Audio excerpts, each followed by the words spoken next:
इनमें से कौन सी स्टेटमेंट करेक्ट है? Reserve Bank of India government of India की सिक्योरिटी को मैनेज करते हैं, लेकिन स्टेट गवर्नमेंट की सिक्योरिटी को मैनेज नहीं करते।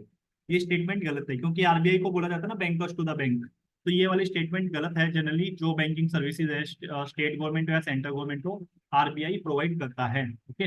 दूसरा, ट्रेजरी बिल को गवर्नमेंट ऑफ इंडिया इशू कर सकती है, लेकिन स्टेट गवर्नमेंट नहीं कर सकती। बिल्कुल ठीक है। ये बोला गया है कि ट्रेजरी बिल को गवर्नमेंट ऑफ इंडिया इशू करती है, लेकिन स्टेट गवर्नमेंट नहीं करती। ये स्टेटमेंट बिल्कुल ठीक है। ट्रेजरी बिल को डिस्काउंट वैल्यू पे इशू किया जाता है। बिल्कुल ठीक है। ये आंसर हो जाएगा 2 और 3। अब इनके कंसेप्ट को समझ लेते हैं।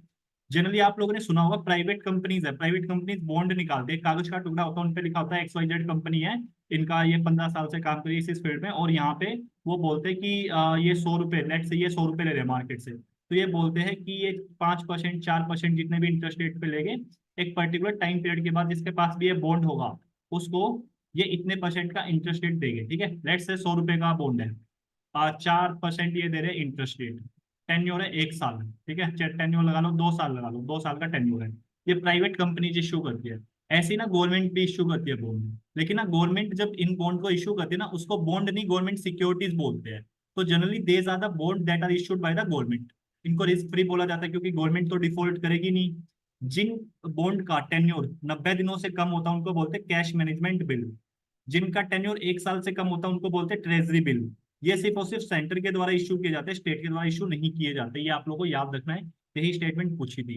जिनका टेन्योर 1 साल से ज्यादा है उनको बोला जाता है डेटेड सिक्योरिटीज, और ये दोनों इशू कर सकते हैं, सेंटर भी स्टेट भी। अब जब इनको स्टेट इशू करता है डेटेड सिक्योरिटीज को, इनको बोला जाता है SDL, यानी कि स्टेट डेवलपमेंट लोन्स। ये आप लोगों को याद रखना है। अब ट्रेजरी बिल, ट्रेजरी बिल क्या होता है सर? जो कि 1 साल से कम के ड्यूरेशन में इशू किए जाए। इनको डिस्काउंट पे इशू किया जाता है। डिस्काउंट का मतलब क्या होता है? डिस्काउंट का मतलब लेट से ये है एक पीस ऑफ पेपर, ये बॉन्ड बॉन्ड है बेसिकली गवर्नमेंट का। ठीक है, अब ये गवर्नमेंट सिक्योरिटी है, 100 रुपए में दिया है। गवर्नमेंट बोलेगी कि जिसके पास भी ना 182 डेज के बाद ये गवर्नमेंट सिक्योरिटीज होगी, हम उसको, यानी कि ये T बिल होगा, हम उसको क्या देंगे? हम उसको 100 रुपए देंगे। तो गवर्नमेंट लेट से जो सामने वाली पार्टी है वो इसको कितने में खरीदेगी? उसको तो 100 मिलेंगे बाद में, तो ये लेट से 90 रुपए में खरीदेगा, 95 में खरीदेगा। ठीक है, that's how they earn the profit. क्योंकि अभी 90 में खरीदा, बाद में 182 डेज के बाद इसको 100 रुपए मिल जाएंगे। जीरो कूपन होता है, यानी कि बीच में कोई भी कूपन नहीं दिया जाता। ट्रेजरी बिल का टेन्योर 14 ईयर, मतलब 14 डेज, 91 डेज, 182 डेज, 364 डेज। अब 91, 182, 364, लेट से आपने इन टेन्योर का ट्रेजरी बिल खरीदा। जब आपने ट्रेजरी बिल खरीदा, कितने में खरीदा? लेट से आपने खरीदा 90 रुपए में, और आपको गवर्नमेंट ने क्या बोला? जिस भी बंदे के पास ये ट्रेजरी बिल होगा 182 डेज के बाद या 364 जो भी टेन्योर है उसके बाद, तो उनको 100 रुपए मिलेंगे। अब इस बंदे का बेचने का मन किया, इसको पैसों की जरूरत है, तो ऑब्वियस सी बात है ये बेच देगा सामने वाले पार्टी को। कितने बेच देगा? लेट से ये बेच देगा उसको 87 रुपए में। तो सामने वाला खरीद लेगा, क्योंकि उसको मालूम है थोड़े दिनों बाद उसको 100 रुपए मिलेंगे पूरे, यानी कि 13 रुपए एक्स्ट्रा मिलेंगे। ठीक है, यानी कि 91, 182, 364 ये मार्केटेबल है, आप इनको मार्केटेबल है। लेकिन जो 14 डेज वाले ट्रेजरी बिल होते हैं ना, ये मार्केटेबल नहीं है। दैट्स ये आपको याद रखना है। ठीक है, I hope this is clear. चलिए आगे बढ़ते हैं। The establishment of payment bank is being allowed in India to promote financial inclusion. ठीक है, उस कॉन्टेक्स्ट में कौन सी स्टेटमेंट करेक्ट है? नीचे से स्टार्ट करें। Payment bank can not undertake lending activities. ये बिल्कुल ठीक है, क्योंकि पेमेंट बैंक को एक डिफरेंशिएटेड बैंक का लाइसेंस मिला हुआ है। डिफरेंशिएटेड बैंक कौन से होते हैं? Which are created for a special purpose. ठीक है, तो ये बिल्कुल ठीक स्टेटमेंट है। Payment bank can issue both credit card and debit card. नहीं, पेमेंट बैंक अगर लैंडिंग एक्टिविटी कर नहीं सकता, तो लैंडिंग एक्टिविटी क्रेडिट कार्ड क्या है? एक तरह से लैंडिंग एक्टिविटी तो है ना। तो ये वाली स्टेटमेंट आप लोगों की गलत हो जाएगी। सेकंड गलत, सेकंड गलत, सेकंड गलत, answer 1। Mobile telephone companies and supermarket chain are owned and controlled by resident are eligible to be promoter of the payment bank। ठीक है, कोई इशू नहीं है कि मोबाइल कंपनी जो होती है वो सुपरमार्केट चेन होती है, जिनको रेसिडेंट ने ओन किया हुआ है। रेसिडेंट भाई यहाँ पे ना कि कोई सिटीजन, वो एलिजिबल है promoter of payment bank, no issue. Payment bank loan credit card नहीं दे सकता, लैंडिंग एक्टिविटी में इन्वॉल्व नहीं हो सकता। Debit card, prepaid card yes, saving account, current account yes. ये can sell third party financial product also, जैसे insurance हो गया, म्यूचुअल फंड हो गया। ये सब जब आप लोग पेमेंट पेटीएम खोलते हो, ये सारी चीजें देखने को मिलता है ना, ये आप लोगों को देखने को मिलेगा। ठीक है, एक बार जल्दी से ना डिफरेंस देख लेते हैं। ठीक है, ये एक और क्वेश्चन है, एक बार ये वो देख लेते हैं। What is the purpose of setting up small finance bank in India?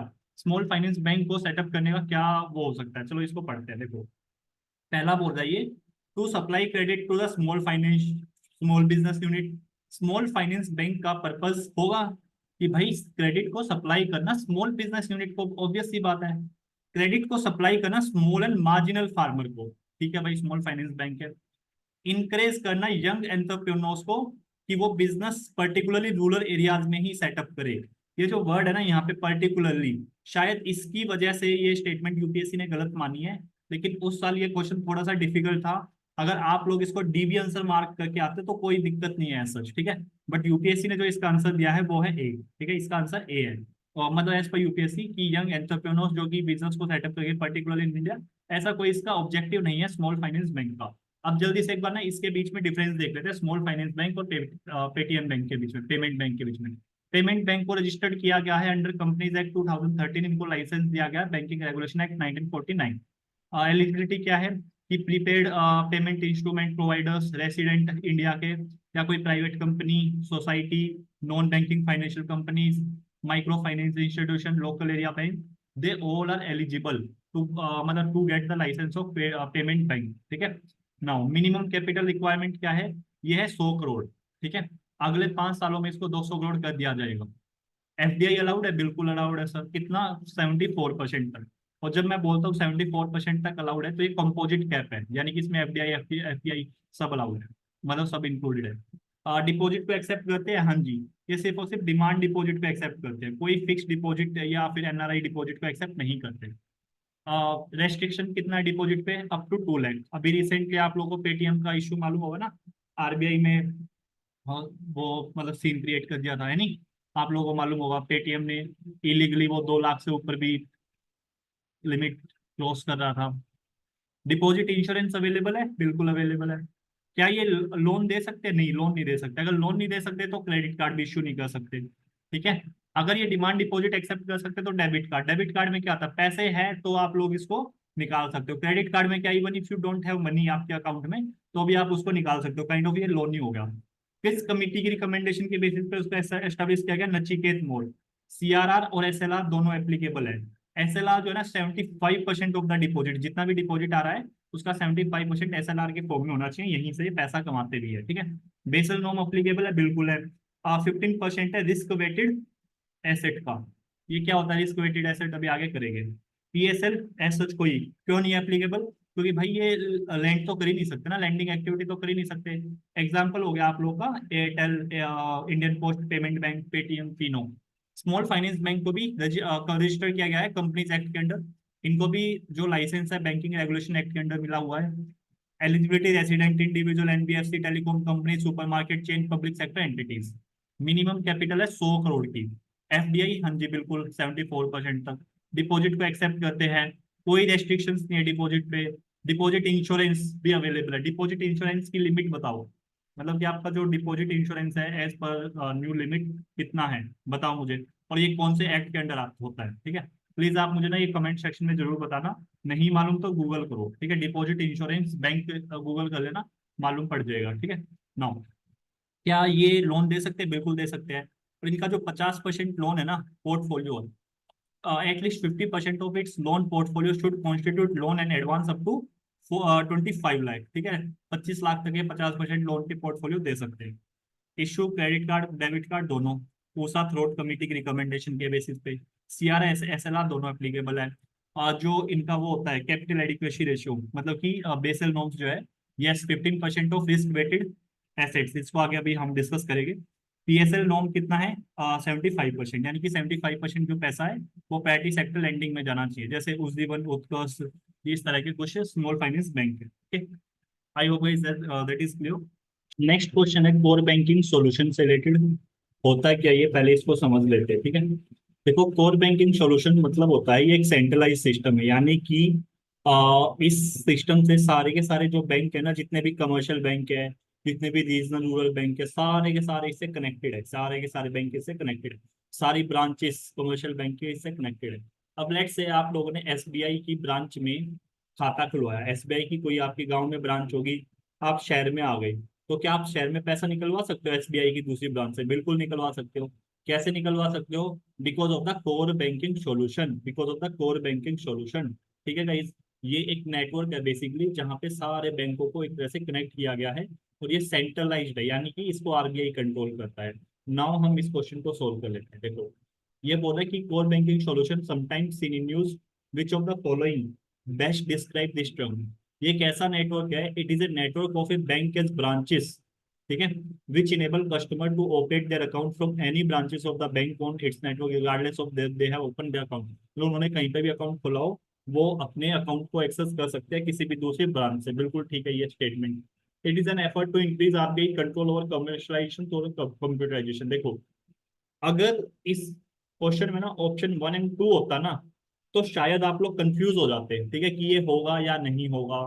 ठीक है, क्योंकि सुनने में तो सही लग रही है कि ये आरबीआई का मतलब कि एफर्ट है, किसमें, कि आरबीआई का कंट्रोल करना चाह रहा है कमर्शियल बैंक पे थ्रू कंप्यूटराइजेशन। ठीक है, लेकिन ऑप्शन में 1 और 2 है ही नहीं। ठीक है, तो अगर आप लोग देखोगे 1 ठीक है अगर, तो बी ऑटोमेटिकली गया। Now it is a detailed procedure by which A bank with huge non performing asset is taken over by another bank. गलत, क्योंकि ये कंसेप्ट है बैड बैंक का। बैड बैंक सुना है आप लोगों ने? बैड बैंक, इस साल के लिए बैड बैंक अच्छे से कर लेना, क्वेश्चन एक्सपेक्टेड है।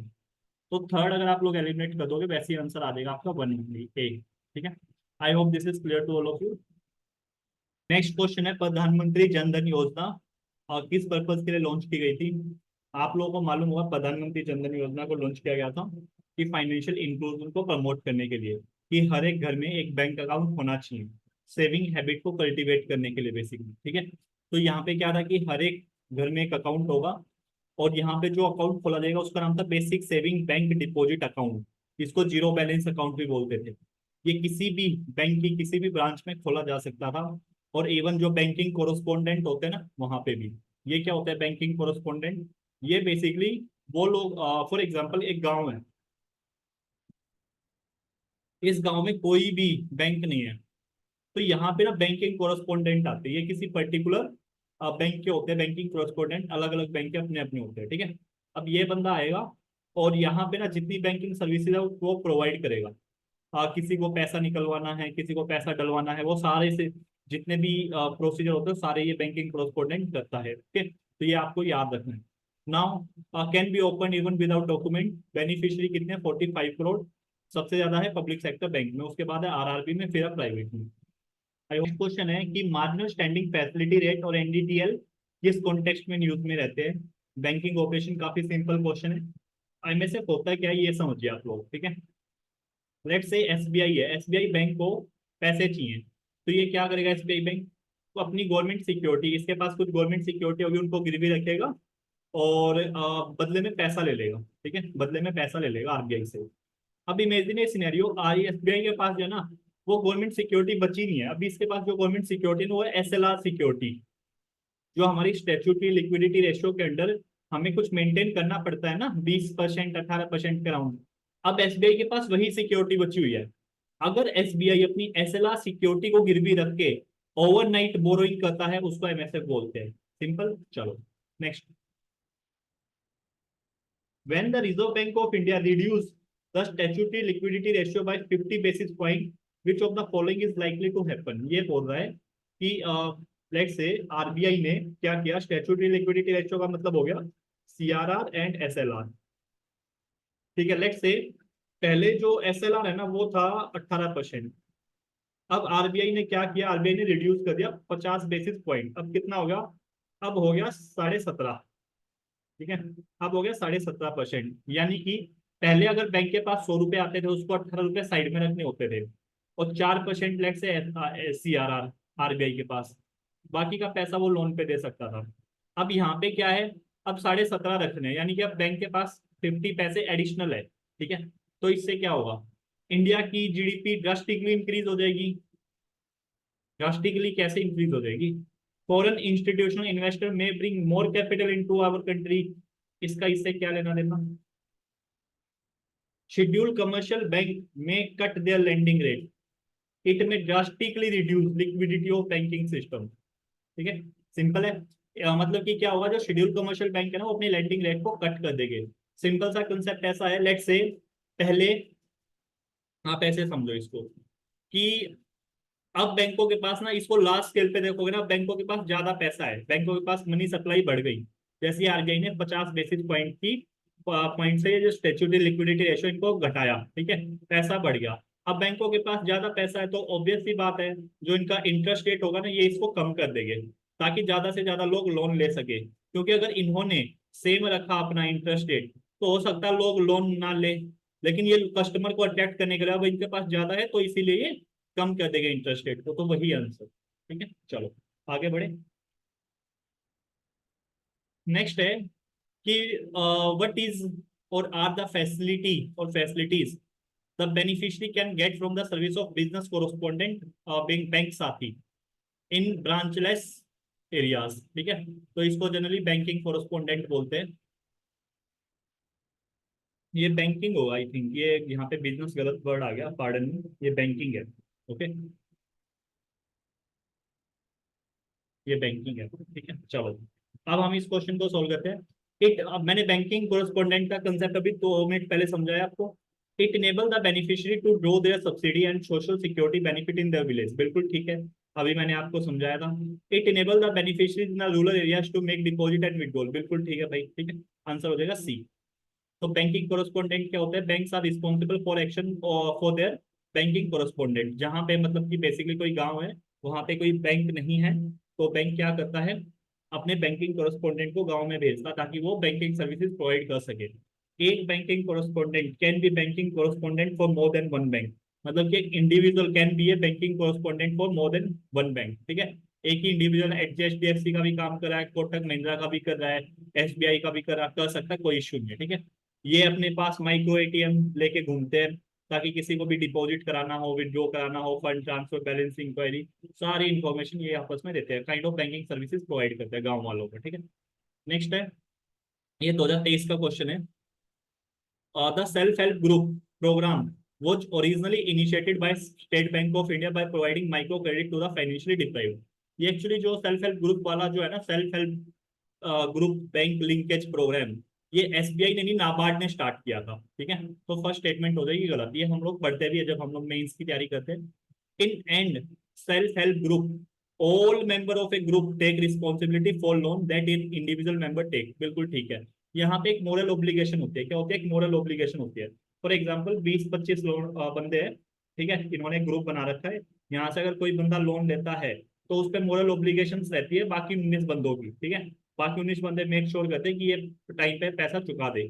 और इसीलिए अगर आप लोग देखोगे सेल्फ हेल्प ग्रुप का जो एनपी है ना वो बहुत कम है, नेग्लिजिबल अराउंड, नेग्लिजिबल। ठीक है, नेग्लिजिबल है, तो यहाँ पे मोरल ऑब्लिगेशन काम करती है। आप मुझे कमेंट सेक्शन में ये बताओ, what is social capital, question आया हुआ है, गूगल करो, नहीं मालूम तो बताओ एक बार। ठीक है, ओके, यहाँ पे ना सेल्फ हेल्प ग्रुप में ना सोशल कैपिटल ज्यादा होती है बेसिकली। ओके, तो ये काफी जनरल सी स्टेटमेंट है कि ऑल द मेंबर, आरआरबी जो और शेड्यूल कमर्शियल बैंक सपोर्ट करते हैं, बिल्कुल ठीक है भाई। मतलब तुम इसको गलत कैसे बनाओगे कि आरआरबी और शेड्यूल कमर्शियल बैंक सपोर्ट नहीं करते हैं, तुम ऐसे बोलोगे। ठीक है, तो ये स्टेटमेंट काफी जनरल सी है, अगर हेल्प, सपोर्ट, इन्फ्लुएंस, इस तरह की स्टेटमेंट जनरली ठीक होती है, तो आंसर हो गया बी ओनली। ये क्या सेल्फ, ये इनिशिएटिव था नाबार्ड का, जो कि एक सेविंग ओरिएंटेड था। यहाँ पे बैंक ओपन करेगा सेविंग अकाउंट एक सेल्फ हेल्प ग्रुप के नाम पे, बैंक प्रोवाइड देगा, मतलब बैंक लोन प्रोवाइड करेगा सेल्फ हेल्प ग्रुप को अगेंस्ट ग्रुप गारंटी, पूरा ग्रुप गारंटी लेता है। Quantum of loan could be several time the deposit. ठीक है, ज्वाइंट लाइबिलिटी ग्रुप क्या, ये भी नाबार्ड का इनिशिएटिव है, क्रेडिट ओरिएंटेड। यहाँ पे स्मॉल फार्मर आर्टिसंस, इनको ना कोलेटरल फ्री लोन दिया जाता है बैंक के द्वारा, मतलब कि बिना कुछ गिरवी रखे इनको लोन दिया जाता है। सो नेक्स्ट क्वेश्चन है गाइस, आई होप आपको ये समझ में आया होगा। नेक्स्ट क्वेश्चन है इंडस्ट्री ऑफ इंडस्ट्रियल प्रोडक्शन से रिलेटेड। ठीक है, जो ये 8 कोर इंडस्ट्रीज है इनका कंबाइंड वेटेज जो है 37.90% होता है, तो उसके कॉन्टेक्स्ट में कि इनमें से कौन सी 8 कोर इंडस्ट्री में आती है। ठीक है, नेक्स्ट है ये इनमें से ऑफिशियली किनको मेजर मिनरल्स डेजिग्नेट किया गया है, और फिर से ये है इंडेक्स ऑफ 8 कोर इंडस्ट्री। एक बार हम लोग थोड़ा सा कंसेप्ट समझ लेते हैं, उसके बाद हम इन क्वेश्चंस पे दोबारा आएंगे। ठीक है, देखो इंडस्ट्रियल सेक्टर में जनरली इंक्लूड होता है mining, manufacturing, electricity, water supply, construction and industry. Industrial sector जो है ना ओवरऑल जीबीए में 26% कॉन्ट्रीब्यूट करता है। आपको कमेंट सेक्शन में ये बताना है what is the difference between GBA and GDP. चलो मैं ही बता देता हूँ। जीबीए में अगर आप लोग टैक्स को ऐड करके और सब्सिडी को माइनस करते हैं तो जीडीपी बन जाता है। ठीक है, तो ये आप लोगों को एक बेसिक सा कंसेप्ट है जो आप लोगों को मालूम होना चाहिए। आउट ऑफ 26% कॉन्ट्रीब्यूट करता है इंडस्ट्रियल सेक्टर जीबीए में। 26% में सबसे ज्यादा जो कॉन्ट्रीब्यूट करता है वो है मैन्युफैक्चरिंग सेक्टर। कितना है? 16%। तो जो शेयर है मैन्युफैक्चरिंग सेक्टर का वो कहीं ना कहीं स्टैग्नेंट है, अराउंड 16 से 17%। और जो गवर्नमेंट है वो मैन्युफैक्चरिंग सेक्टर को बूस्ट करने के लिए बहुत ज्यादा काम कर रही है। एग्जाम्पल के तौर पे make in India, production linked incentive schemes, ये काफी ज्यादा इनिशिएटिव चलाए गए हैं। इंडेक्स ऑफ इंडस्ट्रियल प्रोडक्शन क्या होता है? इसलिए मेजर करता है कि इंडस्ट्रियल प्रोडक्शन में कितना चेंज हुआ है। बेस ईयर है 2011-12, पब्लिश किया जाता है नेशनल स्टैटिस्टिकल ऑफिस के द्वारा। और जो इसका कैटेगराइजेशन है यहाँ पे डॉट आएगा, categorization of index of industrial production में आ जाएगा। सबसे पहला सेक्टोरियल क्लासिफिकेशन, उसके बाद है गुड बेस। सेक्टोरियल में आ जाएगा माइनिंग, मैन्युफैक्चरिंग, इलेक्ट्रिसिटी। और गुड बेस में आ जाएगा, गुड्स बेस्ड में आ जाएगा primary goods, capital goods, infrastructure, intermediate, consumer, consumer non durable. Weightage अगर आप लोग देखोगे सबसे ज्यादा गुड बेस्ड में प्राइमरी गुड्स को दी गई है हाईएस्ट, और लोवेस्ट दी गई है कैपिटल गुड्स को। सेक्टोरल में सबसे ज्यादा मैन्युफैक्चरिंग को, लोवेस्ट है इलेक्ट्रिसिटी को। ये हाईएस्ट और लोवेस्ट याद रखो, बस क्वेश्चन सोल्व हो जाएगा। नौ, index of eight core industry, ये क्या है? ये बेसिकली जो एट कोर इंडस्ट्री है ना, इसमें जो चेंज होता है उसको मेजर करते हैं। इसमें कौन कौन से आते हैं? Coal, crude oil, natural gas, petroleum, refinery product, fertiliser, steel, cement और इलेक्ट्रिसिटी। ठीक है, 3C हो गया। कोल, क्रूड ऑयल और सीमेंट, तीन तो ये सी हो गया। ठीक है, उसके बाद natural gas, petroleum, refinery product, इनको आप लोग एक साथ मर्ज कर सकते हो। ठीक है, फर्टिलाइजर्स, स्टील और इलेक्ट्रिसिटी। बेस ईयर क्या है? 2011-12। पब्लिश किया जाता है ऑफिस ऑफ इकोनॉमिक एडवाइजर के द्वारा, जो कि मिनिस्ट्री ऑफ कॉमर्स के अंडर आते हैं। हाईएस्ट वेटेज है पेट्रोलियम रिफाइनरी प्रोडक्शन को। ठीक है, पेट्रोलियम रिफाइनरी प्रोडक्शन को सबसे ज्यादा हाईएस्ट वेटेज है। लोवेस्ट है फर्टिलाइजर्स प्रोडक्शन को। ये यहाँ पे परफॉर्मेंस दी हुई है 2011-12 की, ये लेटेस्ट है बेसिकली। ये अभी जो लेटेस्ट है देखो यहाँ पे मेंशन है 2023-24। ठीक है, ये सबको वेटेज दी हुई है यहाँ पे, किसको कितनी वेटेज है, किसको कितनी वेटेज नहीं है। अगर आप लोग देखोगे वेट के मुकाबले में सबसे ज्यादा वेटेज किसको दी गई है? देखो, सबसे ज्यादा वेटेज है यहाँ पे रिफाइनरी प्रोडक्ट। ठीक है, पहले नंबर पे रिफाइनरी 28%। ठीक है, उसके बाद अगर आप लोग वेटेज देखोगे तो किसको दी गई है? उसके बाद दी गई है इलेक्ट्रिसिटी को सेकंड नंबर पे। थर्ड नंबर पे दी गई है स्टील को। फोर्थ नंबर पे दी गई है कोल को। फिफ्थ नंबर पे दी गई है क्रूड ऑयल को। ठीक है, सिक्स नंबर पे दी गई है नेचुरल गैस को। सेवंथ नंबर पे सीमेंट को। और एट नंबर पे फर्टिलाइजर्स को। सबसे ज्यादा और सबसे कम याद रखो, सबसे कम फर्टिलाइजर्स, सबसे ज्यादा पेट्रोलियम रिफाइनरी प्रोडक्ट। ठीक है, I hope this is clear. चलो आगे बढ़े। अब हम लोग करते हैं मेजर और माइनर मिनरल्स के बारे में। मेजर मिनरल को रेगुलेट करती है सेंट्रल गवर्नमेंट। ये बेसिकली सेंट्रल गवर्नमेंट जो है ना, इन मिनरल्स को, जो हमारा मिनरल्स वाला एक्ट है, mines and minerals development regulation act, इसके अंडर प्लेस करती है फर्स्ट शेड्यूल में। यानी कि जो मेजर मिनरल्स है वो आपको MMDR एक्ट के फर्स्ट शेड्यूल में देखने को मिलेगी। Most important. सेकंड चीज क्या है? इसके मतलब कि जनरली जो फर्स्ट शेड्यूल है ना, इसमें पार्ट है, चार पार्ट है। Part A, B, C, D। जो ये रेड कलर में है ना, रेड कलर में है, यहाँ पे एक्सक्लूसिव राइट है किसका? सेंट्रल गवर्नमेंट का। ओके, तो ये आप लोग को याद रखना है। यहाँ पे एक्सक्लूसिव राइट किसका है? सेंट्रल गवर्नमेंट का। किस चीज में एक्सक्लूसिव राइट है? जनरली यहाँ पे ऑप्शन में। ठीक है, मतलब कि देखो लास्ट वाली लाइन लाइन पढ़ो, state subject to regulation of central government. However, auction of coal, coal कहाँ पे आता है? पार्ट ए में। लिग्नाइट, लिग्नाइट पार्ट ए में। एटॉमिक मिनरल पार्ट बी में। Strategic and critical mineral, strategic और क्रिटिकल मिनरल्स में क्या आ गया? ये आ गया पार्ट डी। तो यानी कि पार्ट A, B और D, इनसे रिलेटेड जो ऑक्शन का काम है वो कौन करती है? वो करती है सेंट्रल गवर्नमेंट। ये आप लोग को याद रखना है। पार्ट बी में एटॉमिक मिनरल है, uranium, thorium, beach sand minerals. Beach sand minerals में कौन सा आ जाएगा आप लोगों का? मोनाजाइट, मोनाजाइट सैंड है नी। पार्ट डी में क्या आ जाएगा? क्रिटिकल और स्ट्रेटेजिक मिनरल, जैसे लिथियम, कैडमियम, कोबाल्ट। लिथियम के लिए ABC triangle. What is ABC triangle? Cobalt सबसे ज्यादा कहाँ पे मिलता है बताओ? अफ्रीका की एक कंट्री है इक्वेटर, वहां से पास होता है। बताओ सबसे ज्यादा कोबाल्ट कहाँ पे मिलता है? और ये आपका क्वेश्चन था 2023 का। ठीक है। इस साल कैडमियम और ये सब कर लेना, मतलब कैडमियम हो गया, यूरेनियम हो गया, कहाँ पे मिलता है कहाँ पे नहीं मिलता, मिनरल्स वाले चैप्टर्स पे। ओनरशिप क्या है? जनरली स्टेट की ओनरशिप रहती है। मतलब कि जो ओनर है ना मिनरल्स के, owner of minerals located within their respective boundaries, central government owner of minerals underline the ocean within the territorial water up to exclusive economic zone. ये क्या बात कर रहा है? ये बात कर रहा है लेट से कोई पर्टिकुलर स्टेट है, ठीक है, कोई झारखंड है, लेट से झारखंड में जितने भी मिनरल्स मिलते हैं ना, ओनरशिप वहां पे किसकी है? वहां पे ओनरशिप तो रहेगी स्टेट गवर्नमेंट की ही, स्टेट गवर्नमेंट की ही, ठीक है, ये आपको याद रखना है। और जो टेरिटोरियल वाटर होता है ना हमारा एक्सक्लूसिव इकोनॉमिक जोन, यहाँ वाला एरिया जो 200 nautical mile from base line, इस वाले एरिया में जितने भी मिनरल्स वगैरह मिलते हैं, वहां पे जो अथॉरिटी है, ओनरशिप है, वो रहती है सेंट्रल गवर्नमेंट की। तो ये आपको याद रखना है। रॉयल्टी जो है वो फिक्स की जाती है सेंट्रल गवर्नमेंट के द्वारा, और इसको कलेक्ट किया जाता है स्टेट के द्वारा। Rules to prevent illegal mining, कौन बनाता भाई रूल्स? जो रूल है जो कि प्रिवेंट इलीगल माइनिंग को प्रिवेंट करने के लिए बनाए जाएंगे, बी इट मेजर मिनरल और माइनर मिनरल, ये दोनों के दोनों केस में स्टेट गवर्नमेंट रूल्स बनाएंगे, ठीक है, ये आप लोगों को याद रखना। चलो, I hope this is clear to all of you. Now थोड़ा माइनर मिनरल्स के बारे में देख लेते हैं। माइनर मिनरल किसके जुरिडिक्शन में आता है, कौन रेगुलेट करता है? State government. नोटिफिकेशन कौन निकालता है? सेंट्रल गवर्नमेंट नोटिफाई कर सकता है कि ये माइनर मिनरल्स हैं और ये मेजर मिनरल्स हैं, एक सेपरेट नोटिफिकेशन के थ्रू। यहाँ पे जैसे लिस्ट में ऑर्डिनरी सैंड हो गया, बिल्डिंग स्टोन्स हो गए, लाइमस्टोन हो गए, ग्रेवल हो गए, मार्बल हो गए, बेंटोनाइट हो गया, कैल्साइट हो गया, चार सेल, सिलिका सैंड, इस तरह की चीजें आ जाती है, ठीक है। ये बेंटोनाइट ऑलरेडी पूछा जा चुका है। ओनरशिप किसके पास रहती है जनरली? ओनरशिप मैं बता चुका हूँ ऑलरेडी। जो ओनर ऑफ मिनरल है located within their respective boundaries, मतलब कि अगर हरियाणा में है तो हरियाणा में, पंजाब में है तो पंजाब के पास, उड़ीसा के पास है तो उड़ीसा के पास। लेकिन सेंट्रल गवर्नमेंट की अथॉरिटी कहाँ पे रहेगी? जो कि एक्सक्लूसिव इकोनॉमिक जोन में रहेगा। रॉयल्टी कौन फिक्स करता है? स्टेट फिक्स करता है, कलेक्टेड स्टेट के द्वारा ही किया जाता है माइनर मिनरल के कॉन्टेक्स्ट में। रूल्स कौन बनाएगा? State government. ऑक्शन कौन करेगा? State government. इनसे रिलेटेड जितनी माइनिंग होगी ना, ऑर्डिनरी सैंड, बिल्डिंग, मतलब इनसे रिलेटेड जो भी माइनिंग होगी उसको कौन ऑक्शन करेगा? स्टेट करेगा, ओके। और प्लस में कुछ रॉयल्टी वगैरह देनी पड़ेगी, है नहीं?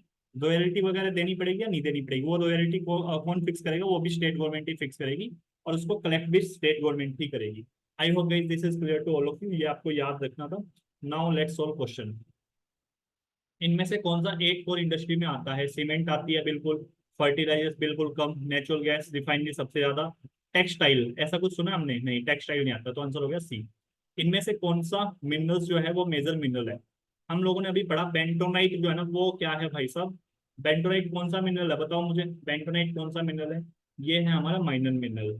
तो हम डी और डी, आंसर हो जाएगा डी। क्रोमाइट, गायनाइट और सिल्वरनाइट, ये तीनों के तीनों क्या है? ये तीनों के तीनों आपके मेजर मिनरल्स में आते हैं।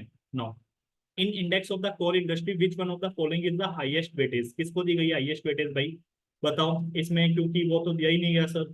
इसमें अगर आप लोग देखोगे सबसे ज्यादा हाईएस्ट वेटेज जो है ना, किसको दी गई है? अगर आप लोग ओवरऑल देखोगे, ओवरऑल दी गई है रिफाइनरी प्रोडक्ट्स को, लेकिन वो तो इसमें है ही नहीं। तो सेकंड नंबर पे कौन सा था? देखो, देखो हम लोगों ने किया था ना, सेकंड नंबर पे कौन सा था? इलेक्ट्रिसिटी, 19.85।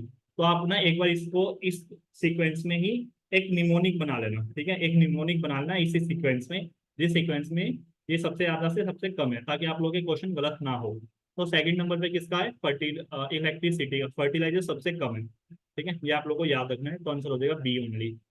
आगे बढ़े, चलो।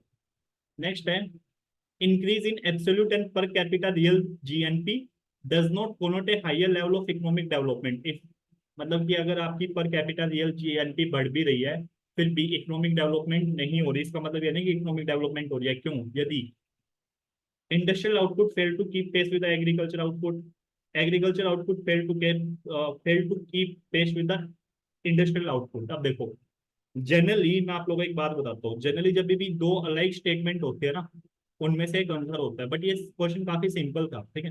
अगर आप इसमें भी इस तरह के लॉजिक लगा रहे हो ना, तो फिर थोड़ी गड़बड़ है बॉस। क्योंकि जनरली ये अगर आप देखोगे ए और बी दोनों के दोनों लाइक स्टेटमेंट है, सिमिलर सिमिलर, तो आंसर एक होना चाहिए था, बट इसका आंसर सी है। ऑब्वियस सी बात है, काफी सिंपल सा क्वेश्चन है ये। अगर आपकी पॉवर्टी और अनएम्प्लॉयमेंट बढ़ रहा है, चाहे आपका पर कैपिटल रियल जीएनपी बढ़ती रहे, ठीक है, उसका मतलब ये थोड़ी ना कि आपकी इकोनॉमिक डेवलपमेंट होगी, ठीक है। तो ये काफी सिंपल सा क्वेश्चन था, इसमें ऐसा कोई वो नहीं है। बट इन फ्यूचर के लिए मैं आपको एक बात बता रहा हूँ कि आप एक बार पीवाईक्यू सोल्व कीजिए, और जो अलाइक स्टेटमेंट हो ना, दो स्टेटमेंट अगर मिलती जुलती हो, तो आंसर उसमें से एक मिलेगा, और ये 90% केसेस में आपको ठीक मिलेगा, इवन 95% केसेस में। कोल सेक्टर के बारे में पढ़ लेते हैं कि कोल सेक्टर को नेशनलाइज किया गया था इंदिरा गांधी गवर्नमेंट के अंडर। बिल्कुल ठीक है, ठीक है। कोल सेक्टर को जनरली दो फेज में नेशनलाइज किया गया था, एक तो 1971-72 के फेज में, और एक किया गया था 1973 के फेज में। Now coal block are allocated on lottery basis. Lottery basis पे तो नहीं होता भाई, ऑक्शनिंग होती है, राइट। कोल ब्लॉक की ऑक्शनिंग होती है, नहीं होती? और कौन करता है ऑक्शन, बताओ? अरे अभी कभी किया ना हम लोगों ने, कोल और लिग्नाइट। लिग्नाइट कोल कहाँ पे मिलता है? राजस्थान में मिलता है। बताओ मुझे, राजस्थान में मिलता है लिग्नाइट कोल? तमिलनाडु में मिलता है। सबसे ज्यादा कहाँ पे मिलता है बताओ? कमेंट करके बताओ, लिग्नाइट कोल सबसे ज्यादा कहाँ पे मिलता है? तमिलनाडु में मिलता है, तमिलनाडु में। और तमिलनाडु से अलग कहाँ पे मिलता है, आप मुझे कमेंट में बताओ। जो आपका कमेंट पड़ेगा उसकी भी नॉलेज एनहेंस होगी, ठीक है। चलो, गूगल करके बता देना, मैं भी पढ़ लूंगा कमेंट, क्योंकि मैंने भी अब तक गूगल नहीं किया कि लिग्नाइट तमिलनाडु से अलग कहाँ कहाँ पे मिलता है। चलो, नेक्स्ट है, टिल रिसेंटली, अब तक India imported coal to meet the shortage of domestic supply. कि इंडिया जो है ना इंपोर्ट करता था कोल को डोमेस्टिक सप्लाई को मीट करने के लिए, लेकिन अब इंडिया सेल्फ सफिशिएंट है कोल प्रोडक्ट में। देखो भाई, ये है लेटेस्ट डाटा 2024 का, March up to March 2024, coal dot government dot in, बिल्कुल ऑफिशियल साइट से लिया ये डाटा, ठीक है। अब यहाँ पे दो तीन चीजें पढ़ो। सबसे पहले, as per the present import policy, जितना भी हम बाहर से इंपोर्ट मंगवाते हैं, as per the present import policy, coal को फ्रीली इंपोर्ट किया जा सकता है ओपन जनरल लाइसेंस के अंडर, यानी कि कंज्यूमर के द्वारा खुद ही, जितनी भी उनकी नीड हो, based on their commercial consideration. Now, अब उसके बाद ये है कि हम लोग ना कोकिंग कोल, कोकिंग कोल कौन सा कोल होता है जो कि स्टील सेक्टर में यूज होता है, ठीक है। हम कोकिंग कोल को इंपोर्ट करते हैं, बाहर से मंगवाते हैं, ये आपको याद रखना है। क्या हम नॉन कोकिंग कोल को भी इंपोर्ट करते हैं? बिल्कुल करते हैं। ये किस चीज के लिए करते हैं? ये करते हैं हम बेसिकली पावर प्लांट के लिए, बिजली वगैरह बनते हैं ना कोल से, वो नॉन कोकिंग कोल में यूज की जाती है, ठीक है ना। अब कोकिंग कोल अगर आप लोग देखोगे 2023-24 में, इंपोर्ट देखते हैं, टोटल कोल इंपोर्ट कितना है? 261 मिलियन टन। 261 मिलियन टन, ये टोटल इंपोर्टेड है, ओके। ये जो सारा डाटा है ये इंपोर्ट का डाटा है, कि कोकिंग कोल को 58 मिलियन टन इंपोर्ट किया है, नॉन कोकिंग कोल को 202। तो आपको ये याद रखना प्रीलिम्स के लिए, कि जो नॉन कोकिंग कोल है ना, यानी कि जो पावर प्लांट बिजली बनाने के लिए यूज होता है, वो अराउंड 200 मिलियन टन है, ठीक है। और जो स्टील इंडस्ट्री में यूज होता है वो है अराउंड 58 मिलियन टन। तो आपको ये फैक्ट फीलिंग्स के लिए याद रखना है। I hope guys this is clear now. पहली स्टेटमेंट ठीक है, दूसरी गलत है।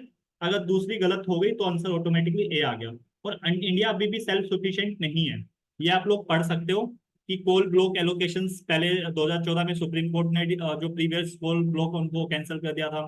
फिर कोल माइंस एक्ट आया था, जहाँ पे एस्टेब्लिश किया गया for transparent relocation through auction and allotment of wholesale. As of now देखो, सबसे ज्यादा अगर आप लोग देखोगे, इंडिया में फिफ्थ लार्जेस्ट कोल के रिजर्व है। ये सब याद नहीं रखना आपको, ये स्टोरी याद नहीं रखनी। मेन क्या याद रखना है? फिफ्थ लार्जेस्ट कोल रिजर्व है इंडिया के पास। डोमेस्टिक प्रोडक्शन हमारी सिर्फ 75%, डोमेस्टिक प्रोडक्शन से हम सिर्फ 75% ही अपनी डिमांड को पूरा कर पाते हैं। बाकी की डिमांड पूरी करने के लिए हम लोग को इम्पोर्ट करना पड़ता है। और इंडिया कितना इंपोर्ट करता है? अप्रोक्सीमेटली 261 मिलियन टन, ठीक है। ये 261 million ton. I hope this is clear to all of you. तो इंडिया अभी सेल्फ सफिशिएंट नहीं है। Next, what are the purpose of district mineral foundation in India? District mineral foundation in India का क्या purpose है? ये जो district mineral foundation है, ये बेसिकली कौन से एक्ट के अंडर बनाई गई है? ये बनाई गई है mines and minerals development and regulation amendment act 2015 के अंडर। ये जनरली 644 डिस्ट्रिक्ट में बनाए गए, 23 स्टेट के। ये है क्या, आप इसको ध्यान से समझिए। काफी सारी कंपनीज है जो कि माइनिंग करती है नहीं, माइनिंग करती है ना। मेजर मिनरल भी है, माइनर मिनरल भी है। जब माइनिंग की जाती है ना, तो वहां पे जो पोल्यूशन क्रिएट होता है, उससे जो आसपास के लोग हैं ना, वो जो जहाँ पे रह रहे हैं, उनको कुछ हेल्थ हैजार्ड वगैरह होते हैं, ठीक है। हेल्थ हैजार्ड होते हैं, एनवायरमेंटल इश्यूज क्रिएट होते हैं वहाँ पे। और थोड़ा सा अगर आप लोग देखोगे water bodies and all that, इनमें भी कुछ ना कुछ इश्यूज क्रिएट होते हैं। तो इन एरियाज की डेवलपमेंट के लिए डिस्ट्रिक्ट मिनरल फाउंडेशन बनाई गई थी, ताकि जो भी कंपनी यहाँ पे माइनिंग करे वो भी कुछ ना कुछ कंट्रीब्यूट करे इन एरियाज को ठीक रखने में। ठीक है, तो ये आप लोगों को इनको इनका नेचर कैसा है, ट्रस्ट इनको एस्टेब्लिश किया गया है non profit bodies state government के द्वारा माइनिंग अफेक्टेड डिस्ट्रिक्ट में। कॉन्ट्रीब्यूशन मतलब कि जो डिस्ट्रिक्ट मिनरल फाउंडेशन है यहाँ पे कॉन्ट्रीब्यूशन कहाँ से आता है, माइनिंग कंपनी है जो यहाँ पे माइनिंग करते हैं। ऑब्वियसली बात है, तुम माइनिंग कर रहे हो तो एनवायरमेंट को नुकसान पहुंच रहा है, लोगों को नुकसान पहुंच रहा है, उनकी भरपाई कौन करेगा, आप ही करोगे, है नहीं। ये नॉन लैप्सेबल फंड है, आपको इतना याद रखना, सिर्फ नॉन लैप्सेबल फंड है। और ये सेपरेट है हर एक डिस्ट्रिक्ट के लिए। मतलब कि फॉर एग्जांपल 10 डिस्ट्रिक्ट है, उनमें माइनिंग की जा रही है, तो हर एक 10 डिस्ट्रिक्ट के लिए जो वो है ना फंड है वो सेपरेट है, और इन फंड को यूज किया जाएगा इन्हीं डिस्ट्रिक्ट के डेवलपमेंट के लिए। ये नॉन लैप्सेबल फंड है। अगर किसी साल उस फंड को यूज नहीं कर पाए, उसको कैरी फॉरवर्ड कर सकते हैं नेक्स्ट ईयर। ऐसा नहीं है कि वो लैप्स हो जाएगा। ऑब्जेक्टिव क्या है, ऑब्जेक्टिव ये है कि जो भी बंदे वहां पे, कोई भी पर्सन या एरिया जो भी माइनिंग से इफेक्टिव है, उनकी उनका बेनिफिट करना, मतलब कि उनकी बेटरमेंट के लिए। और क्या ऑब्जेक्टिव है, इम्प्लीमेंट द प्रधानमंत्री खनिज क्षेत्र कल्याण योजना, खनिज क्षेत्र के कल्याण की योजना। ठीक है, मतलब कि जहां पे भी मिनरल्स वगैरह मिलते हैं उनका कल्याण, ठीक है, मतलब कि उनके बेटरमेंट के लिए। ऑपरेशन और जुडिक्शन जनरली स्टेट गवर्नमेंट के अंडर आता है। सेंट्रल गवर्नमेंट जो है ना गाइड कर सकती है, can guide composition and fund utilization, कि आपको जो फंड मिलेगा डिस्ट्रिक्ट मिनरल फाउंडेशन के अंडर, उसको कैसे यूज करना है, कैसे यूज नहीं करना। प्लस में यहाँ पे पार्टिसिपेटरी डिसीजन मेकिंग भी की जाती है। मतलब कि जनरली जो ग्राम सभा होती है ना जहाँ पे भी, उनके साथ कंसल्ट करके कि आपके मतलब फॉर एग्जांपल ऑब्वियसली बात है, ग्राम सभा अच्छे से जानती है कि उनको क्या प्रॉब्लम फेस करनी पड़ रही है, कहाँ पे इन्वेस्ट करने की जरूरत है, वो सारी चीजें ग्राम सभा से कंसल्ट करने के बाद होती है। अगर कोई शेड्यूल एरियाज है, आप लोगों को देखने को मिलेगा, मैं ज्यादा तो जो माइनिंग एरियाज होते हैं ना, वो शेड्यूल एरियाज के अंदर ही आते हैं। ठीक है, शेड्यूल एरियाज, तो वहां पे ना ग्राम सभा की जो अप्रूवल है वो मैंडेटरी है किसी भी प्रोजेक्ट को स्टार्ट करने से पहले। आई होप दिस इज क्लियर। प्रधानमंत्री खनिज क्षेत्र कल्याण योजना 2015 में लॉन्च की गई थी, ताकि वहां के लोग का जो माइनिंग से इफेक्टेड है उनका बेटरमेंट के लिए। यहाँ पे हाई प्रायोरिटी एरिया में 60% फंड का यूटिलाइजेशन होगा, जैसे कि drinking water, health care, sanitation, education, women children, welfare of age. और स्पोर्टिव एरियाज में 40%, जैसे road road bridge, railway, waterways, irrigation, alternate energy. ये डायरेक्टली बेनिफिट करेंगे, ये डायरेक्टली बेनिफिट के लिए है। और ये इनडायरेक्टली, क्योंकि अगर रोड, ब्रिज और रेलवे बनेंगे वो भी इनडायरेक्टली इनको हेल्प ही करेंगे। ठीक है। एडमिनिस्ट्रेटिव एक्सपेंसिव 5% से ज्यादा नहीं होना चाहिए। मतलब कि क्या हो गया, आपको जो पैसा मिल रहा है ना डिस्ट्रिक्ट मिनरल फाउंडेशन के अंडर, लेट से 100 रुपया मिला, ऐसा नहीं आप ये बोल दोगे 20 रुपया तो हमारा एडमिनिस्ट्रेशन में ही चला गया, लोगों की सैलरी देने में, लोगों से काम करवाने में, 80 बचा नहीं। सिर्फ 5% ही यूज कर सकते हो आप लोग, नॉट मोर देन 5%। यानी कि अगर 100 रुपया मिला ना, तो 5%, 5 रुपए से ज्यादा एडमिनिस्ट्रेटिव एक्सपेंसिव में यूज नहीं होगा। ठीक है। Coverage, affected area, affected person, ये पार्टिसिपेटरी डिसीजन मेकिंग मैं समझा चुका हूँ। I hope guys this is clear to all of you. अब हम लोग इसको सोल्व कर लेते हैं। Promoting mineral exploration activities in mineral rich district, मतलब ये कह रहा है कि मिनरल एक्सप्लोरेशन एक्टिविटीज को मिनरल रिच डिस्ट्रिक्ट में इंक्रीज करना। पर्पस गलत हो गया भाई। Protecting the interest of the person affected by mining operation, बिल्कुल ठीक है। Authorizing state government to issue license for the mineral exploration, गलत, आंसर हो जाएगा B only. I hope this is clear to all of you. चलो आगे बढ़े। Despite having large reserve of coal, why does India import millions of ton of coal? क्यों करता भाई? पहला, it is the policy of India to save its own coal reserve for the future. मतलब हमारे पास कोई ऐसी पॉलिसी है कि हम अपना कोल बचा लेते हैं फ्यूचर के लिए, और अभी प्रेजेंट के लिए हम दूसरी कंट्री से यूज करते हैं। ये काफी एब्सर्ड सी स्टेटमेंट नहीं लग रही? और ऐसा सच इंडिया की कोई पॉलिसी है भी नहीं कि आज कोल बचा लेते हैं फ्यूचर में यूज करेंगे। हमें तो फेज आउट करना ना कोल को, समझ रहे हो? ओके, तो पहली गलत हो गई, फर्स्ट गलत, फर्स्ट गलत, फर्स्ट गलत, आंसर बी आ गया। Most of the power plant in India are coal based, बिल्कुल ठीक है। यहाँ पे कोकिंग कोल यूज होता है या नॉन कोकिंग, बताओ कमेंट सेक्शन में। And they are not able to get sufficient supplies of coal from within the country, बिल्कुल ठीक है भाई, हमें इंपोर्ट करना पड़ता है। अभी हम लोगों ने देखा ना इंपोर्ट, देखो कितना इंपोर्ट करना पड़ता है non coking coal, 202 million ton, right. Steel companies need a large quantity of coking coal which have to be imported, बिल्कुल ठीक है, अभी भी इंपोर्ट किया जाता है, तो आंसर हो गया बी। भारत में अगर आप लोग देखोगे ना, मतलब कि जनरली जो कार्बन कंटेंट के बेसिस पे 4 तरह के कोल होते हैं, ठीक है, A B L P, ठीक है। एंथ्रासाइट कहाँ पे मिलता है ये? ये मिलता है आपका जम्मू कश्मीर के कालाकोट, आई थिंक, पता नहीं नाम है एक, मेरे को याद नहीं आ रहा, कालाकोट रीजन है या बालाकोट रीजन है, ऐसा एक रीजन है, वहां पे मिलता है, ठीक है। लेकिन ये मतलब वहां पे इतनी क्वांटिटी में नहीं मिलता कि हम इसको एक्सप्लोर कर सके, ठीक है।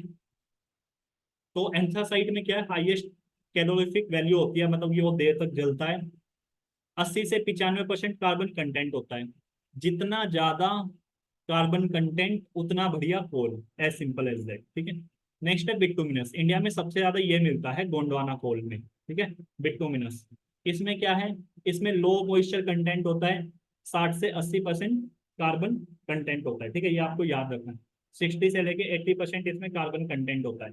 और हाई कैलोरीफिक वैल्यू है। झारखंड, वेस्ट बंगाल, उड़ीसा, छत्तीसगढ़, मध्य प्रदेश, इन सब में बिटुमिनस के डिपॉजिट मिलते हैं। लिग्नाइट कोल, लिग्नाइट कहाँ पे मिलता है, जनरली तमिलनाडु में मिलता ही है, राइट। ये 40 से 55% इसमें कार्बन कंटेंट होता है, और ये राजस्थान में ही मिलता है। राजस्थान में, लखीमपुर में, आसाम में, तमिलनाडु में। पीट जो है, ये क्या है, ये फर्स्ट स्टेज ऑफ ट्रांसफॉर्मेशन है। जब गुड़ से कोयला बनता है तो इसकी लो कैलोरीफिक वैल्यू होती है, लेस देन 40% कार्बन कंटेंट। आप लोगों ने देखा प्रेस करवाई है, मतलब कि पहले प्रेस करती ना, वो एक अजीब सा कोयला आता था, है नहीं, मतलब वो काफी सॉफ्ट होता था। तो उस वही है basically. Okay, I hope guys this is clear now. Import policy हम लोग कर चुके हैं ओपन जनरल लाइसेंस के अंडर। कितना स्टील इंडस्ट्री में कौन सा कोल है, कोकिंग कोल है। और जो 85% कोकिंग कोल है स्टील इंडस्ट्री का, वो इंपोर्ट किया जाता है। यानी कि मोर देन 50% जो है वो कोल इंपोर्ट किया जाता है, स्टेटमेंट ठीक है। सेल जो है, स्टील अथॉरिटी इंडिया और अदर स्टील मेकर्स इंपोर्ट करते हैं कोकिंग कोल को डोमेस्टिक सप्लाई गैप को पूरा करने के लिए, ठीक है। नॉन कोकिंग कोल किसके लिए किया जाता है जनरली, ये किया जाता है आपका आयरन स्टील इंडस्ट्री, और प्लस में और किस पर्पज के लिए ये किया जाता है, पावर प्लांट के लिए। अगर क्वेश्चन आ जाए कि कोकिंग कोल का यूज हम कहाँ कहाँ पे कर सकते हैं, तो मोस्टली ना ज्यादा सोचना मत। मोस्टली में answer all of the above ही होगा, ठीक है। कि अगर वहां पे तुम ये सोचने लग जाओ नहीं कोकिंग का तो ना स्टील इंडस्ट्री में ही करते इसको, पावर प्लांट में तो कर ही नहीं सकते, ऐसा मत सोचना उधर, ठीक है। थोड़ा ब्रॉडर पर्सपेक्टिव लेके चलो। नेक्स्ट टॉपिक है inflation. Inflation benefit the debtor, inflation benefit the bond holder. देखो, सिंपल सी बात बताता हूँ मैं। लेट से आपके पास आज है 100 रुपए। आपका एक दोस्त आया आपके पास मांगने के लिए, मिस्टर XYZ। आप उस टाइम पे जो चावल की कीमत है वो है 50 रुपए किलो। कितना है, 50 रुपए किलो। यानी कि आप 100 रुपए में 2 किलो चावल ले सकते थे, 2 किलो राइस ले सकते थे। आपका जो फ्रेंड है वो आपसे पैसे मांगने आया, ठीक है। आपने क्या किया, चावल ना लेके आपने अपने दोस्त को पैसे उधार दे दिए, 4% ब्याज पे, इंटरेस्ट रेट पे। आपको मिलेगा कितना थोड़े टाइम बाद, 1 साल बाद, 104 रुपए, ठीक है। इमेजिन सिनेरियो, ये कौन हो गया जिसने 100 रुपए उधार दिए, ये हो गया, ये कौन हो गया, ये होगा लेंडर, ठीक है। या हम जिसको बोलते हैं क्रेडिटर, सिंपल है। ओके, जिसने पैसे उधार लिए, ये कौन हो गया, ये हो गया डेटर, जिसने उधार लिया। और ये इसको हम लोग डेटर बोल देंगे, ठीक है। ओके, नाउ इसको 1 साल बाद कितना मिलेगा, 104 रुपया मिलेगा। अब चावल की कीमत होगी लेट से 70 रुपए किलो 1 साल में, ठीक है, 50 से 70।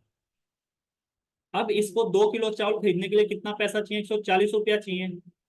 इसको मिला कितना है 1 साल बाद, इसको मिला है 104 रुपया। तो मुझे ये बताओ, ये जो लेंडर है जिसने पैसे दिया था उधारी, इसको नुकसान हो गया या नहीं हो गया। पहले उस 100 रुपए में 2 किलो चावल खरीद सकता था, अब इसको 4 रुपए इंटरेस्ट भी मिल गया, 104 भी मिल गया, उसके बाद भी ये नहीं खरीद सकता और बहुत कम चावल खरीद सकता है, ठीक है। तो आपको याद ये रखना है प्रीलिम्स के लिए कि इन्फ्लेशन के दौरान पे जो उधार देता है ना उसको नुकसान होता है, ठीक है। और जो उधार लेता है ना उसको फायदा होता है।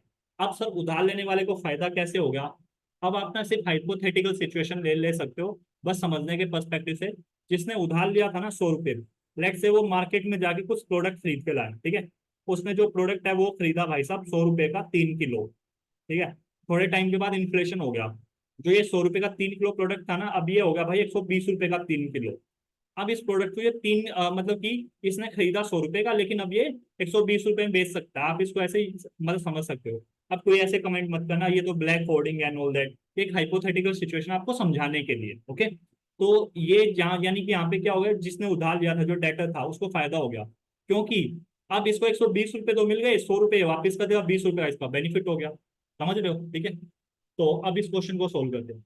इन्फ्लेशन बेनिफिट करता है डेटर को, क्या बेनिफिट करेगा डेटर को? नहीं भाई साहब, बेनिफिट करेगा नहीं करेगा बताओ मुझे? बिल्कुल करेगा, अभी हम लोगों ने देखा। Inflation benefit the bond holder, मैं बॉन्ड होल्डर हूँ, let's say.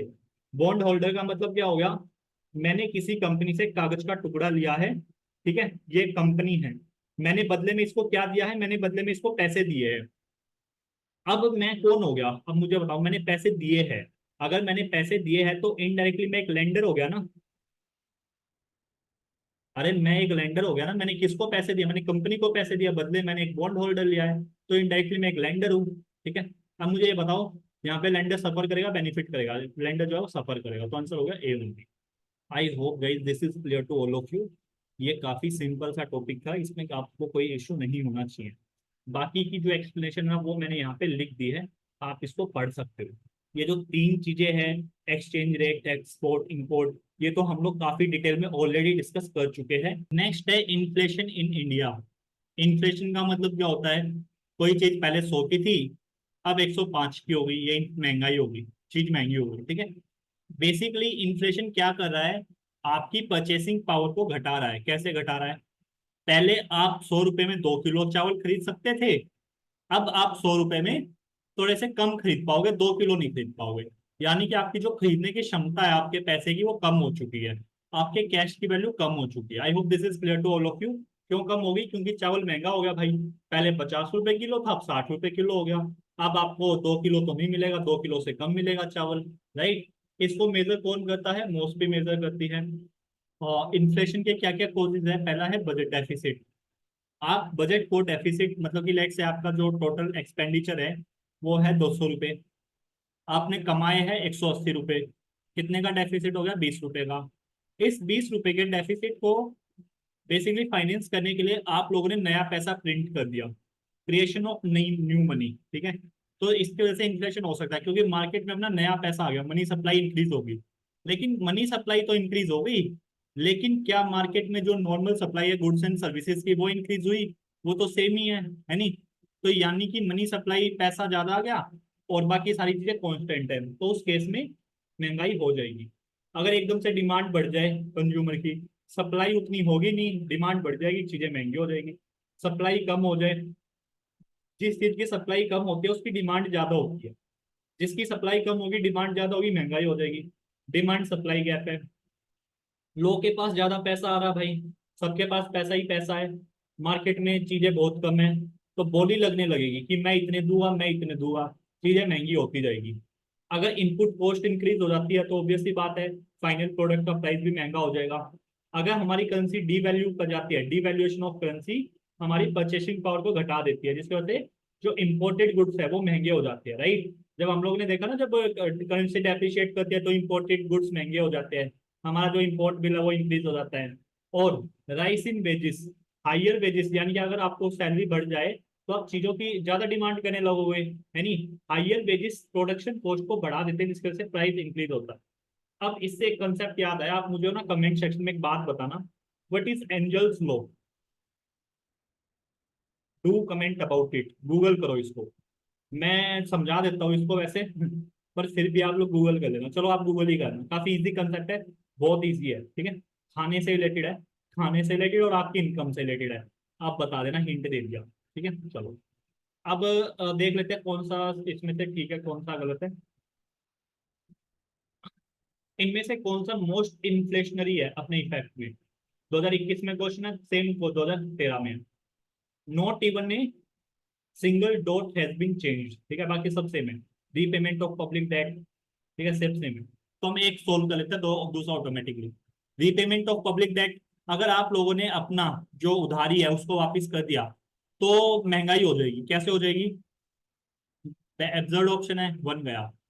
Borrowing for from the public to finance a budget deficit, आप पब्लिक से पैसा उधार ले रहे हो बजट डेफिसिट को फाइनेंस करने के लिए। आप उधार ले रहे हो पब्लिक से, मतलब क्या क्या हो रहा है यहाँ पे, कोई मनी सप्लाई इंक्रीज हो रही है? नहीं। पहले पैसा पब्लिक के पास था, अब पैसा गवर्नमेंट के पास आ गया या आपके पास आ गया। ठीक है। तो क्या हो रहा है यहाँ पे, हैंड चेंज हो रहा है, मनी सप्लाई तो कांस्टेंट है ना सर, तो कोई दिक्कत नहीं है।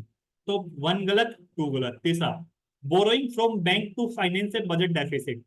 आप बैंक से बोरो कर रहे हो, सेम कंसेप्ट है कि मनी सप्लाई पहले इधर थी अभी इधर है। ठीक है। क्रिएटिंग न्यू मनी, आप नया पैसा जनरेट करो, मनी सप्लाई इंक्रीज हो जाएगी मार्केट में। ठीक है। तो आंसर हो जाएगा D. I hope this is clear. A rise in general level of price may be caused by inflation. क्यों होता है? अगर सबके पास पैसा आ जाए इन्फ्लेशन होगा, बिल्कुल होगा। अगर एग्रीगेट लेवल ऑफ आउटपुट कम हो जाए, यानी कि सप्लाई कम हो जाए, तो इन्फ्लेशन होगा, बिल्कुल होगा sir. Increase in effective demand, एकदम से डिमांड बढ़ जाए फिर भी होगा। आंसर हो गया D. Which of the following steps is most likely to be taken at the time of economic recession? ठीक है। इकोनॉमिक रिसेशन क्या होता है भाई? देखो, जब तक जीडीपी अगर पॉजिटिव है ना, मतलब ग्रोथ रेट होता है, जैसे लेट्स से जीडीपी पहले 100 थी, 100 से 111 होगी जीडीपी, तो 11% ग्रोथ रेट हो गया। 11 से 113 होगी। ठीक है। 113 से 100 लेट से 18 हो गई, फिर 131 हो गई। तो यहाँ पे क्या हो रहा है? यहाँ पे 11% था ग्रोथ रेट, यहाँ पे भी कुछ परसेंटेज में होगा, लेकिन 11 से तो कम होगा। यानी कि जो ग्रोथ रेट है, जीडीपी तो बढ़ रही है, ये 111 से 113 होगी, लेकिन ग्रोथ रेट कम हो गई। ठीक है। यहाँ पे क्या हो गया सर, 113 से 18 अब ग्रोथ रेट बढ़ गई, क्योंकि ग्रोथ रेट इसके पिछले वाले ईयर के कंपैरिजन में ऑब्जर्व की जाएगी। यहाँ पे ग्रोथ रेट फिर से और ज्यादा बढ़ गई। ठीक है। तो क्या होता है ना, जनरली जब ग्रोथ रेट कम होती है ना, आप ये मत समझो जीडीपी कम हो रही है, जीडीपी बढ़ती जा रही है। अगर जीडीपी थोड़ी थोड़ी भी बढ़ेगी ना, तो हम लोग 5 ट्रिलियन इकोनॉमी बन जाएंगे। आज नहीं तो कल बन जाएगा, लेकिन चाहे थोड़ी थोड़ी ग्रो करे। ठीक है। लेकिन जब आपकी ग्रोथ रेट नेगेटिव में चली जाए ना, नेगेटिव में चली जाए, कितने क्वार्टर के लिए आप मुझे कमेंट सेक्शन में बताना। दो चार क्वेश्चन पूछो आपकी रिवीजन के लिए कि रिसेशन में कितने क्वार्टर के लिए जीडीपी ग्रोथ नेगेटिव होनी चाहिए, तब रिसेशन माना जाएगा। अगर आपके मतलब पर्टिकुलर नंबर है कुछ, उतने क्वार्टर में अगर आपकी जीडीपी ग्रोथ नेगेटिव में चली जाए, तो उसको रिसेशन माना जाता है। ठीक है। Now let's solve this question. Economy में रिसेशन चल रहा है, तो cut in tax rate accompanied by increase in interest rate. आप क्या कह रहे हो कि टैक्स रेट तो घटा दोगे, इंटरेस्ट रेट बढ़ा दोगे। अगर इंटरेस्ट रेट बढ़ा दोगे, तो जो कंपनी जब वो लोन नहीं ले पाएगी, लोन नहीं ले पाएगी तो एक्सपेंड नहीं कर पाएगी। पहला गलत। Increase in expenditure on public project, public project पे आप क्या करोगे, वो बढ़ा दोगे, क्या एक्सपेंडिचर बढ़ा दोगे। ठीक है, हो सकता है। Increase in tax rate accompanied by reduction of interest rate, आपने टैक्स रेट बढ़ा दिया। अगर आप लोग टैक्स रेट बढ़ा दोगे तो दिक्कत हो जाएगी ना, समझ रहे हो, लोग अच्छे से कमा ही नहीं पाएंगे, अच्छे से अपने प्रॉफिट को इन्वेस्ट नहीं कर पाएंगे, तो ये भी गलत हो गया। ये स्टेटमेंट इनकम्प्लीट है, पार्डन मी। और ये स्टेटमेंट पूरी ऐसी है कि reduction of expenditure on public project, कि आप जो पब्लिक प्रोजेक्ट पे एक्सपेंडिचर है ना, उसको कम कर दोगे बेसिकली। ये स्टेटमेंट गलत हो जाएगी, क्योंकि अगर आपको रिसेशन से रिकवर करना है ना, तो जनरली आपको पब्लिक प्रोजेक्ट के जो में जो एक्सपेंडिचर है उसको इंक्रीज करना पड़ेगा, ताकि आपकी इकोनॉमी रिवाइव हो सके। Okay guys. तो गाइस नेक्स्ट है कि with reference to the inflation in India, which of the following is correct? कि इन्फ्लेशन को कंट्रोल करना सिर्फ गवर्नमेंट ऑफ इंडिया की रिस्पॉन्सिबिलिटी है। गलत, क्योंकि आरबीआई मॉनेटरी पॉलिसी टूल्स को यूज करती है ना, रिजर्व बैंक ऑफ इंडिया का कोई रोल नहीं है। गलत, क्योंकि आरबीआई के पास मॉनेटरी पॉलिसी टूल्स है मनी सप्लाई को इंक्रीज और डिक्रीज करने के लिए। Decrease money supply, money circulation help in controlling the inflation, बिल्कुल ठीक। क्योंकि जनरली क्या होता है, आरबीआई क्या करती है, अगर ज्यादा पैसा आ जाए ना इकोनॉमी में, उसको कम करने के लिए कौन सी पॉलिसी अपनाएगी? Contractionary policy. कॉन्ट्रैक्शनरी पॉलिसी, और क्या होता है, ओपन मार्केट ऑपरेशंस, राइट। इनके थ्रू जनरली मनी सप्लाई को कंट्रोल किया जाता है, कम किया जाता है, ताकि इन्फ्लेशन को कंट्रोल किया जा सके। पैसा अगर इंक्रीज कर दिया ना, तो इन्फ्लेशन और ज्यादा हो जाएगा, ये गलत हो जाएगा। ठीक है, आंसर हो जाएगा सी। इनमें से कौन सा डिमांड पुल इन्फ्लेशन है? एक्सपेंशनरी पॉलिसी, यानी कि आरबीआई ने क्या किया, जो रेट्स है ना, इंटरेस्ट रेट वगैरह है, या जो रेपो रेट वगैरह है, मतलब आरबीआई ने, सॉरी, रेपो रेट वगैरह जो है वो क्या कर दिया, कम कर दिया या ज्यादा कर दिया? बेसिकली आरबीआई ने कम कर दिया, ताकि बैंक ज्यादा से ज्यादा लोन ले और लोगों को ज्यादा से ज्यादा पैसा दे। तो ऑब्वियसली बात है, अगर लोगों के पास ज्यादा पैसा जाएगा, तो वो ज्यादा डिमांड करेंगे, पहला ठीक है बिल्कुल, यानी कि बी हो नहीं सकता। फिस्कल स्टिमुलस, गवर्नमेंट कुछ पॉजिटिव अफर्मेटिव एक्शंस लेती है ताकि इकोनॉमी को बूस्ट किया जा सके। यहाँ पे गवर्नमेंट अपने जनरली एक्सपेंडिचर को इंक्रीज कर देती है और टैक्सेस को लोअर कर देती है, ठीक है। अगर एक्सपेंडिचर इंक्रीज होगा, लोअर टैक्सेस होगा, लोग के पास ज्यादा पैसा आएगा तो उससे वो ज्यादा डिमांड करेंगे, तो सेकंड भी बिल्कुल ठीक। इन्फ्लेशन इंडेक्स्ड वेजेस, इसको ध्यान से समझना। देखो, एक मजदूर है, वो 100 रुपए कमाता है, ठीक है, 100 रुपए उसकी सैलरी है। इकोनॉमी में इन्फ्लेशन है 5%। अब अगर इन्फ्लेशन इंडेक्सिंग वेजेस है तो इसको 5% का मुनाफा मिलेगा इसमें, ठीक है। यानी कि अब इसको सैलरी मिलेगी 105 रुपए। क्या अब इसकी सैलरी बढ़ गई? नहीं, सैलरी नहीं बढ़ी इसकी। बेसिकली इन्फ्लेशन एडजस्ट हुआ है, इन्फ्लेशन के साथ एडजस्ट हुई है। तो क्या इसकी जो परचेसिंग पावर है वो बढ़ेगी? नहीं भाई, परचेसिंग पावर सेम रहेगी, क्योंकि महंगाई भी होगी ना साथ में। Are you getting it guys? तो इससे कोई इफेक्ट नहीं पड़ेगा। तो हम लोग थर्ड को एलिमिनेट कर सकते हैं। And to be precise, this question all about statement third. जैसे आप इसको एलिमिनेट करोगे, आंसर ए, ठीक है। हाइयर परचेसिंग पावर, अगर आपकी परचेसिंग पावर हाइयर है तो इन्फ्लेशन बढ़ेगा। अगर इंटरेस्ट रेट राइज हो गए तो इससे क्या होगा भाई साहब? इससे मनी सप्लाई इकोनॉमी में डिक्रीज होगी, और मनी सप्लाई डिक्रीज होगी तो इससे क्या होगा? इससे इन्फ्लेशन बढ़ेगा या घटेगा? इससे घटेगा, तो ये वाली स्टेटमेंट गलत हो जाएगी फिर। तो आंसर हो जाएगा 1, 2 and 4। I hope this is clear now.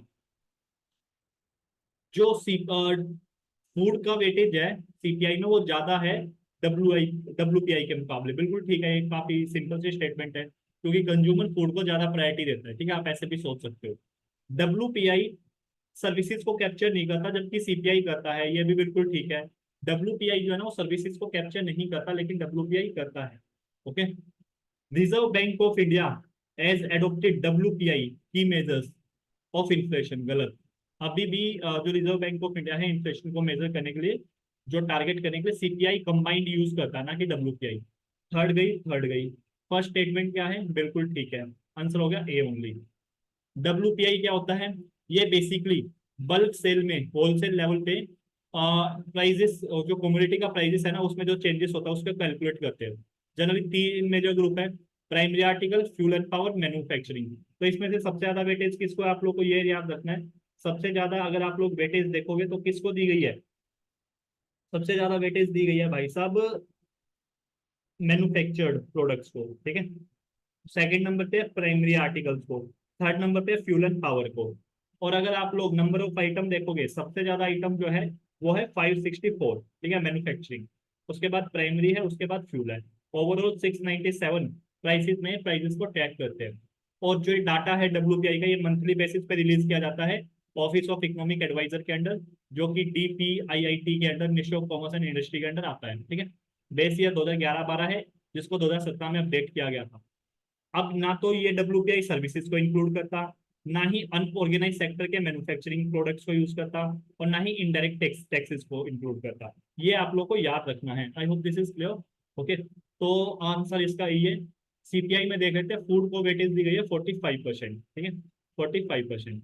और सेकेंड नंबर पे हाईएस्ट वेटेज है मिसलेनियस को, 28%। तो गाइस, बाकी के जो क्वेश्चंस है ना, वो हम लोग नेक्स्ट वीडियो में करेंगे। नेक्स्ट वीडियो हमारी लास्ट वीडियो होगी इकोनॉमी की। आई थिंक वो थोड़ी सी लंबी वीडियो बनेगी, पर उसमें जितने भी अब तक इकोनॉमी के क्वेश्चन बचे हुए हैं और जो कि रेलेवेंट है, वो सारे के सारे उसमें आपको करा दिए जाएंगे, ठीक है। प्लीज वीडियो पे कमेंट कर देना जितने भी क्वेश्चन मैंने पूछे हैं, ठीक है। और अगर पसंद आए तो लाइक भी कर देना। थैंक यू, जय हिंद।